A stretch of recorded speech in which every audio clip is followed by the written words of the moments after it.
কান্তকবি রজনীকান্ত সেনের আজ জন্মদিন। তিনি জন্মেছিলেন বাংলাদেশের সিরাজগঞ্জে 1865 সালে। যে সময় রজনীকান্ত সেন জন্মেছেন, বাংলায় সেখানে সেই সময়টাতে স্বাধীনতা চেতনার উন্মেষ হচ্ছে মানুষের মধ্যে। দেশের প্রতি দায়বদ্ধতা আছে মানুষের, এই চেতনার প্রসার ঘটছে। রবীন্দ্রনাথ ঠাকুর, দ্বিজেন্দ্রলাল রায়, রজনীকান্ত সেন এরা সমসাময়িক সময়ের কবি, লেখক, গীতিকার।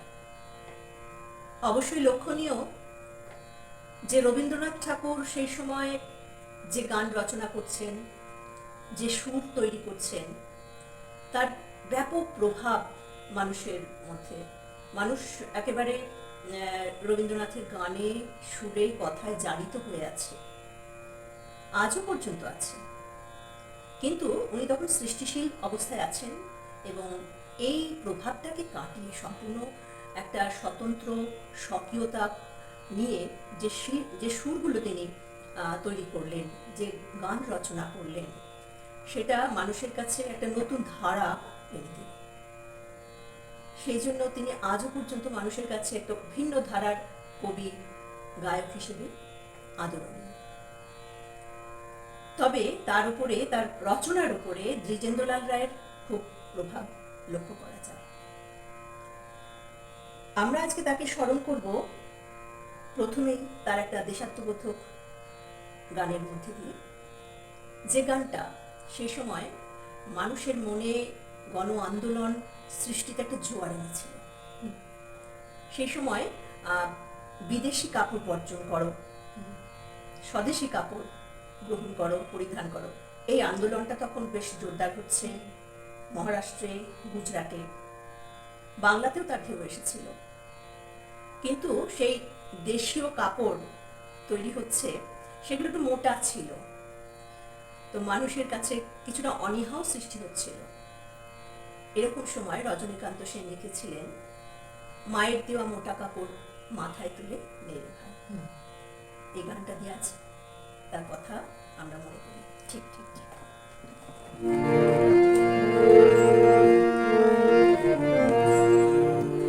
মায়ের দেওয়া মোটা কাপড় মাথায় তুলে নে রে ভাই, দিন দুঃখিনী মাঝ তোদের তার বেশি আর সাধ্য নাই। মায়ের দেওয়া মোটা কাপড় মাথায় তুলে নে রে ভাই, দিন দুঃখিনী মাঝ তোদের তার বেশি আর সাধ্য নাই। তুই মোটা সুতোর সঙ্গে মায়ের আবার স্নেহ দেখতে পাই, ওই মোটা সুতোর সঙ্গে মায়ের আবার স্নেহ দেখতে পাই। আমরা এমনি পাষাণ তাই ফেলে ওই পরের দূরে ভিক্ষা চাই। মায়ের দেওয়া মোটা কাপড় মাথায় তুলে নে রে ভাই, ওই দুঃখে মায়ের ঘরে তোদের সবার প্রচুর অন্ন নাই। ওই দুঃখে মায়ের ঘরে তোদের সবার প্রচুর অন্ন নাই, তবু তাই বেঁচে গাছ সাবান মোজা কিনে করলে ঘর বোঝাই। আয় রে আমরা মায়ের নামে এই প্রতিজ্ঞা করব ভাই, আয় রে আমরা মায়ের নামে এই প্রতিজ্ঞা করব ভাই। পরের জিনিস কিনব না যদি মায়ের ঘরের জিনিস পাই। মায়ের দেওয়া মোটা কাপড় মাথায় তুলে নে রে ভাই, দিন দুঃখিনী মাঝ তোদের তার বেশি আর সাধ্য নাই। দিন দুঃখিনী মাঝ তোদের তার বেশি আর সাধ্য নাই। দিন দুঃখিনী মাঝ তোদের তার বেশি আর সাধ্য নাই। অপূর্ব, যেমন কথা তেমন সুর, মানুষকে ভাসিয়ে দিয়েছিল এই গানটা। রজনীকান্ত সেন তার সঙ্গীত শিক্ষা শুরু করেছিলেন একেবারে শৈশবে, কারণ তার পিতা গুরুপ্রসাদ সেন তিনি ছিলেন সুদক্ষ গায়ক। শুধু তাই নয়, তিনি সঙ্গীত বিষয়ক বইও রচনা করেছিলেন। এবার আমরা রজনীকান্ত সেনের আরেকটা ধারার গানের কথা স্মরণ করি। সেটা হচ্ছে ভক্তিমূলক সঙ্গীত রচনা। তার ভক্তিমূলক সঙ্গীত রচনাতে দেখা যায় প্রধানত ঈশ্বরের কাছে আত্মনিবেদন। ঈশ্বরের কাছে আত্মনিবেদন করছেন যখন, তখন নিজকৃত ভুল ত্রুটিগুলোকেও তিনি ক্ষমা করবার জন্য প্রার্থনা করছেন ঈশ্বরের কাছে, অর্থাৎ সম্পূর্ণ নিবেদন করছেন নিজেকে। তার রচিত ভক্তিমূলক গানগুলোর মধ্যে যেটা সবচেয়ে প্রিয়, সবচেয়ে মানুষের শ্রুত গান, যে গানটা প্রায় সকলেই আমরা শুনেছি, সকলেই আমরা অল্প বিস্তর জানি, কোন গানটা বলো তো? তুমি নির্মল করো। ঠিক।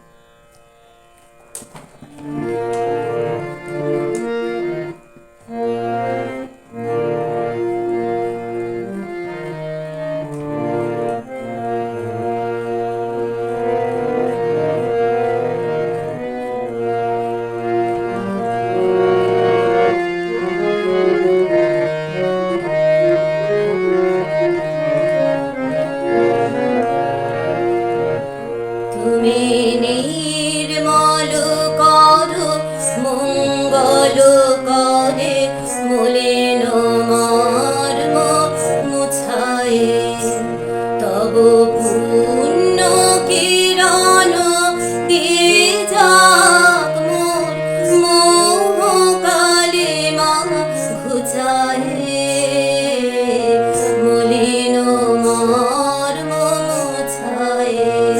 তুমি নির্মল করো, মঙ্গল করে, মলিন মর্ম মুছায়ে।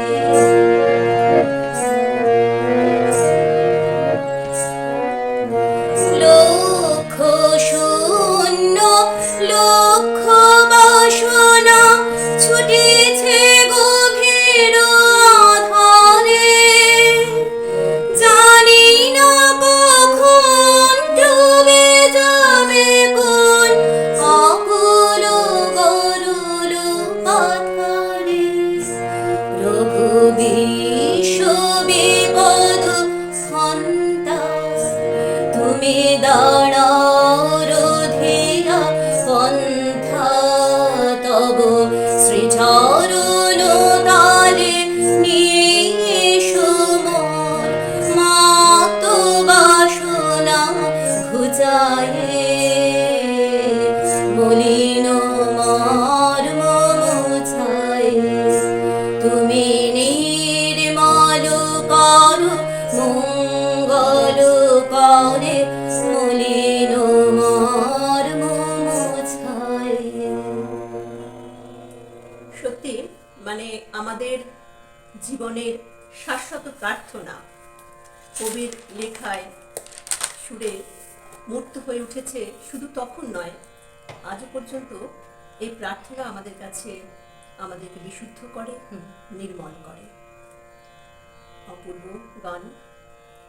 এবার রজনীকান্ত সেনের আরেকটা সঙ্গীতের ধারার কথা আমরা স্মরণ করব। সেটা হচ্ছে তিনি দেশাত্মবোধক ভক্তিমূলক ছাড়াও প্রেম প্রীতিমূলক সঙ্গীত, রোম্যান্টিক গান তিনি তাও রচনা করেছেন, এবং সে গানগুলিও মানুষের কাছে অত্যন্ত আদরণীয়। তো সেরকম একটা গান, মধুর সে মুখখানি কখনো কি ভোলা যায়, জমায়ে চাঁদের সুধা বিধি গড়েছিল তাই।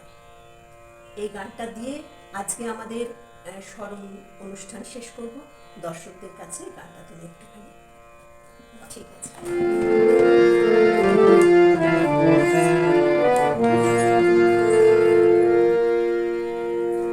মধুর সে মুখখানি কখনো কে ভোলা যায়, মধুর সে মুখখানি কখনো কে ভোলা যায়।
যায় জমায়ে চাঁদের সুধা বিধি গড়েছিল তাই কখনো কে ভোলা যায় মধুর সে মুখখানি কখন